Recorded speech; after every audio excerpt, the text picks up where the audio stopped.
Hello everybody, and welcome back to 5 Minute Crypto, the channel where we cover the most important crypto news in just 5 minutes, back again with another breaking news episode. And I must say, it's a very rainy day.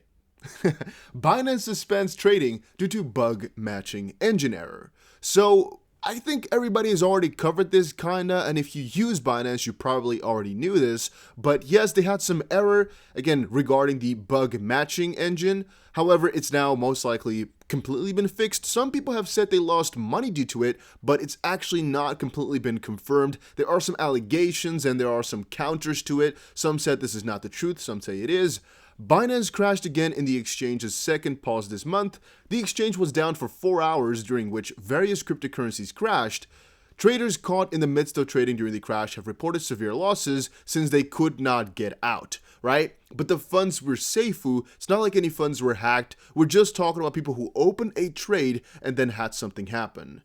Even though these futures, so to speak, or the trades with leveraged were not blocked, I believe, because I saw something like that happen over on Twitter by CZ. People still lost their money because of some crazy jumps in crypto prices. Need said, I cannot do anything in Binance. I'm afraid of losing money.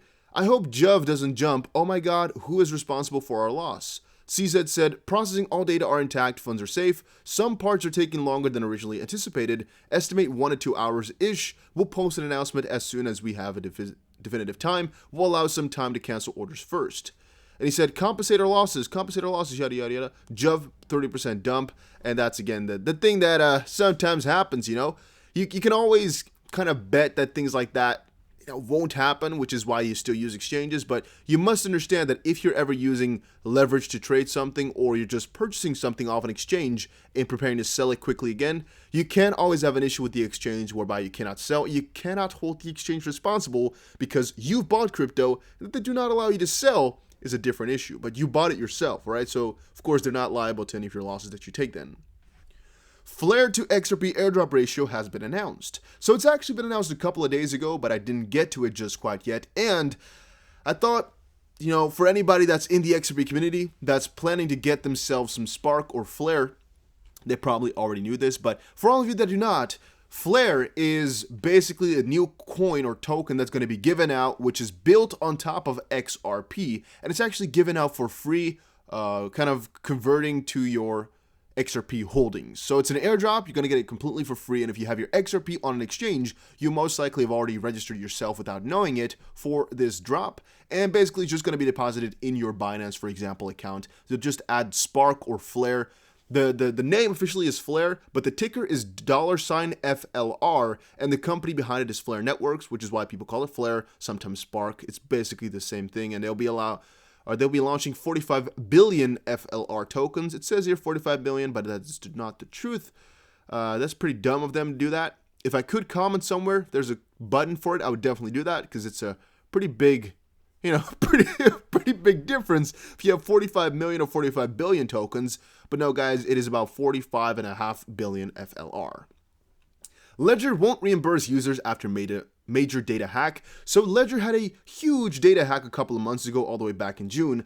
However, one of the breaches, or actually I should say the main breach, now got posted on a hacker forum, which is leaving people a little bit more sad, like me, because now your home address, your name, and everything is being connected to each other and posted on the interwebs for whoever to just look it up and, purchase or just download the data, which is something that's very, very awful. Most of the time when a breach happens, it doesn't actually get pasted on a, public forum or a big forum like that. It just gets sold and somebody does something with the information on their own. In this case, though, we did get unlucky. This breach did get pasted somewhere. And even though it's not an official paste, I believe, because it's not like just an open list, it is posted on a forum, which is, in my opinion, kind of the same thing as a paste. However, it's a little bit more difficult to find than a general paste. And if you want to know if your data has been kind of, just taken, just go to haveibeenpawned.com. Type in have I been and then PWENED.com. Enter and press in your email. Completely safe. Don't worry about it. Just check it to see. You'll see. All right. If you type it in and you see a green little thing right there, you're all the way good. If you see red, still nothing to worry about. But you should gotta check exactly what websites had a breach and what that means for your information. Because I have some older emails, right, with like 20 plus breaches.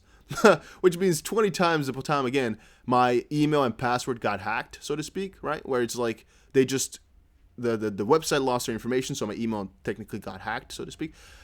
And, I got a lot of hacker attempts on different various websites that just try the password on all of them.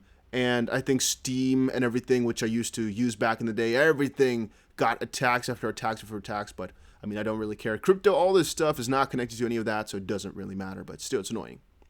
Then Twitter erupts as Elon Musk mulls converting Tesla assets to Bitcoin. He just poked about it. He just was making fun about if it would realistically be possible for Tesla's $100 billion to put it into Bitcoin, and if such huge transactions were actually possible, and some fun was just spoken. But nothing too serious, guys, nothing too crazy. But Elon Musk is most likely going to be getting into crypto eventually, and we're all pretty much excited for that. But guys, that was it for today's video. Hopefully you all enjoyed it. Make sure you press the like button and subscribe for no ads, and I'll see you guys again in another one.